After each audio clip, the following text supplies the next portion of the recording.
இழுப்பூர் பிடாரியம்மன் கோயிலுக்கு போயிட்டுருக்கோம். கோவிலின் நுழைவாசல் உள்ளே போயிட்டோம்.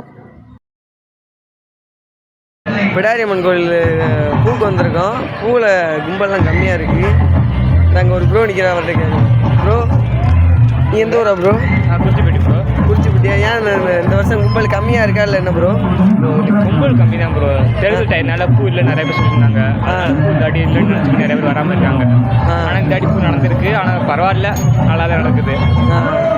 சிறப்பாக நடந்துட்டுருக்கு. நான் வந்து மாதவாடியிலேருந்து போட்டு வந்துருக்கேன்.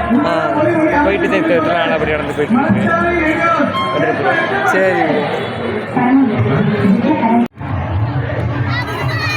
நம்மளும் அப்படியே உள்ளே போய் பார்த்தோம். கூட்டம் கம்மியாக தான் இருந்துச்சு. அப்படியே சாமி கும்பிட்டு அப்படியே பொறுமையாக கோயிலில் ஒரு சுற்றிட்டு அப்படியே கிளம்பிட்டோம். பூ கடைக்கு பூ வாங்க போனேங்க. அங்கே போய்ட்டு பூ முக்கியமாக சாப்பாடு முக்கியமாக அப்படின்னு அவங்க பேச ஆரம்பிச்சிட்டாங்க. அதனால் அப்படியே கடலை பருப்பு வாங்க வந்து கடலை சாப்பிட்டு அப்படியே அங்கே ஒரு படம் ஓடிக்கிட்டு இருந்துச்சு. அது ஒரு 10 நிமிஷம் பாட்டு அப்படியே கிளம்பிட்டேங்க.